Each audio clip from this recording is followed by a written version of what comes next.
Today we'll be looking at the COLAMY 5188. This is an all-mesh office chair coming in at around $260 on Amazon. Now most budget all-mesh chairs I've tested in the past have been pretty bad. It's just really hard to make a comfortable mesh sheet at this price point. That said, COLAMY has had a really good track record so far when it comes to making budget office chairs with the Atlas and the Kirin. So when they reached out and offered to send over the 5188, I was really excited to give it a try. In this video, I'll be giving you my full review of the COLAMY 5188 after testing it for the past 2 weeks. We'll dive into all the key features, highlighting everything I liked about the chair, as well as the things that I didn't like, so by the end, you'll have a clear idea of whether this chair is going to be the right fit for you. But before we start, I just want to say that COLAMY did send me this chair for free to test and review. That said, no one paid me to say anything good or bad. My opinions are my own, and they did not have any input in this review at all. And they also don't get to see this video before you guys do. So with that out of the way, let's get right into the review, starting with the design. Right off the bat, you'll notice that the COLAMY 5188 actually looks really premium, which is pretty rare for an office chair in this price range. Most budget chairs tend to look pretty generic and boring, but this one immediately catches your eye with its modern design that actually kind of reminds me of a Herman Miller Aeron. The design consistency throughout the chair is impressive, from the uniform finish to the way all the components fit together seamlessly. There's clearly an attention to detail here that you typically only see in much more expensive office chairs, making it really stand out in this sub $300 category. When it comes to materials and build quality, the COLAMY 5188 is actually pretty impressive. The chair has a solid, substantial feel that you rarely find in chairs under $300. All the components feel really solid with no creaking or wobbling whatsoever when you're shifting around in the chair. It uses a solid one-piece metal base, has a dense plastic frame, and pretty high quality mesh that has decent elasticity. Overall, I don't have too many complaints when it comes to materials and build quality. While it's definitely not a high-end chair like a Herman Miller or anything, I definitely think it's one of the best built chairs I've tested under $300. That said, I'm not actually too surprised by this because COLAMY has a pretty good track record when it comes to their build quality of all of their chairs. I have both the COLAMY Atlas and the Kirin, and both of those chairs felt like they punched above their weight class. Now let's talk about the comfort of the chair, starting with the seat. Mesh seats in general are pretty hard to pull off even for higher end chairs, let alone the budget ones. The thing is, you need to get a lot right in order to actually make it comfortable. You need high quality mesh that won't sag over time, the right amount of elasticity to provide both support and comfort, and a frame design that stays out of your way while you're sitting. Getting all these elements right is actually very difficult, which is why most budget all mesh chairs are pretty terrible. It's also why a lot of budget chairs tend to only use mesh backrests with a traditional foam padded seat, since it's much easier to pull off. The COLAMY 5188 really stands out here because it's actually one of the better mesh seats that I've used. The mesh quality itself is really good. It's breathable and has just the right amount of elasticity to give you this nice suspended feeling without feeling too firm or too saggy. The seat is pretty deep and wide, which makes it feel very spacious. The wider seat also helps prevent contact with the hard frame when you're sitting in it. The 5188's seat has pronounced side bolsters similar to what you'll find on the Herman Miller Aeron. This can make it uncomfortable if you like to sit cross-legged or with one leg tucked because these side bolsters will dig into your foot or ankles.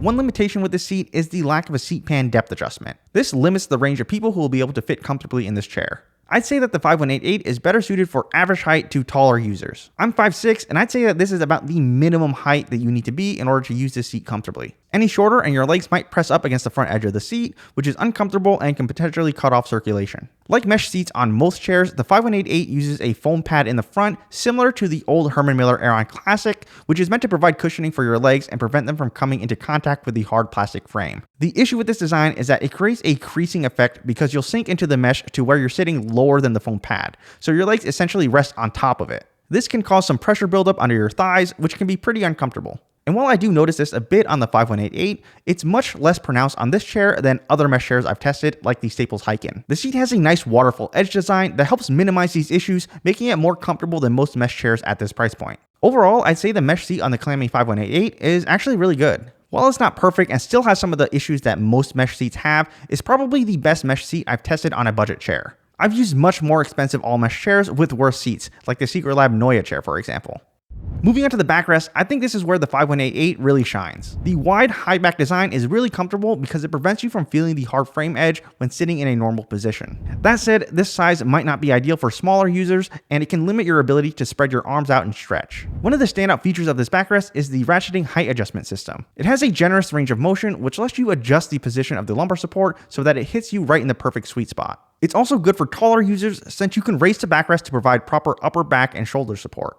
The The backrest features a split design where the top portion of the backrest and the lumbar support are separate components. This creates a natural flexibility since both sections can move independently as you stretch and shift positions. Now there's no way to adjust the intensity of the lumbar support, but I personally find it pretty comfortable. The mesh lumbar has this soft, supportive feel that doesn't dig into your back like some other designs that I've tested. Now the mesh quality itself is very good. It's not abrasive at all against your skin, doesn't catch on clothing, and has a good balance of elasticity and support. It's also very breathable, making it great if you're someone who tends to run hot while you're sitting. When it comes to the recline, the 5188 uses a synchro tilt mechanism that gives you a very smooth recline motion. It's also a really deep recline up to 130 degrees, which is great for kicking back and lounging. You can also lock the chair in various recline positions, which is convenient because you won't need to engage any muscles to stay reclined for a prolonged period of time. This is particularly helpful when using the footrest, which we'll get more into later. The chair does include a tilt tension knob, but I'm not the biggest fan of the placement. It's a small dial located under the seat that's impossible to adjust while sitting. This is annoying if you're like me and need to frequently adjust the tilt tension based on what you're doing. It's also pretty easy to miss, so I wouldn't be surprised if some people don't even realize that it's there. But overall, I think the recline in this chair is really good. It's super smooth and comfortable to use. When I'm just sitting in the chair normally, I can stay partially reclined, giving me a nice suspended feeling, which is how I normally like to sit in my chair. And the deep recline is really great when I just want to kick back and watch some shows.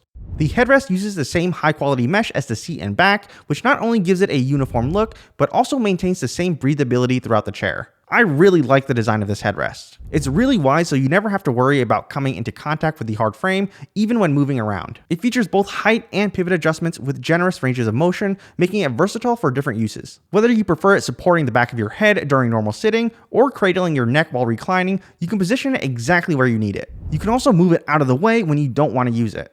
The only real drawback is that the pivot adjustment is a bit loose, which means it doesn't always maintain its position, particularly during more dynamic movements. Now, if I roll my neck back, it pretty much always pushes the headrest out of position, but as you can see here, this is a pretty exaggerated motion. If you're just using it normally, it shouldn't be too much of an issue. Overall, I think it's a very comfortable headrest with good adjustability. It's definitely one of the best headrests I've used on a budget chair.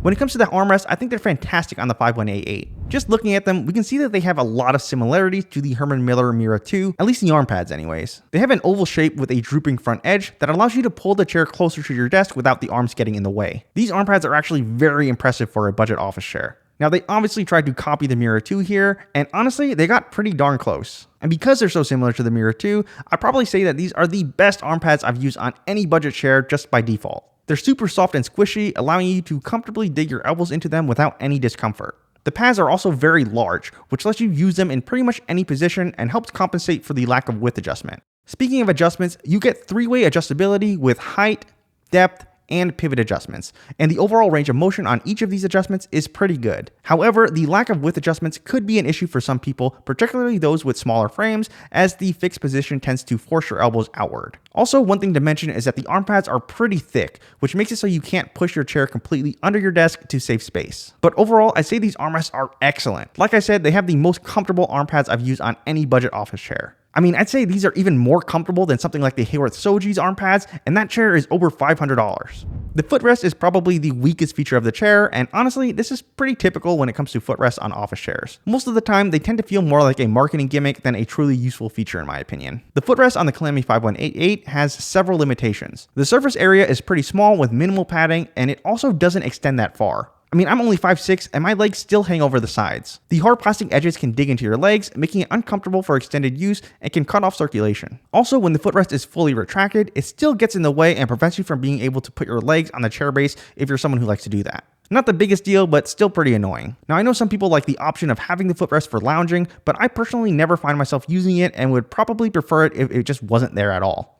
The COLAMY 5188 comes in at around $260 on Amazon, and at this price, I think it offers a ton of value. It is one of the best built chairs I've tested under $300, featuring a one-piece metal base, high-quality mesh throughout, and solid construction with no creaking and wobbling that you'll often find in budget chairs. The adjustment features are also comprehensive for this price range. You get smooth recline with multi-position tilt lock, well-designed armrests with comfortable pads, and an adjustable headrest that's actually comfortable to use. You also get a 3-year warranty, which is pretty decent for a sub $300 chair. Overall, I think the COLAMY 5188 is a really good chair. All mesh chairs are really hard to pull off, especially the budget ones, but I think COLAMY has done a really good job here with the 5188. It's definitely the best all mesh office chair I've tested under $300, and I really can't think of any other ones that can compete until you start spending closer to $600 to $700. If you're someone who knows that you want an all mesh office chair and don't want to spend Herman Miller Aeron money, then I think the COLAMY 5188 is a great option and I would definitely recommend it.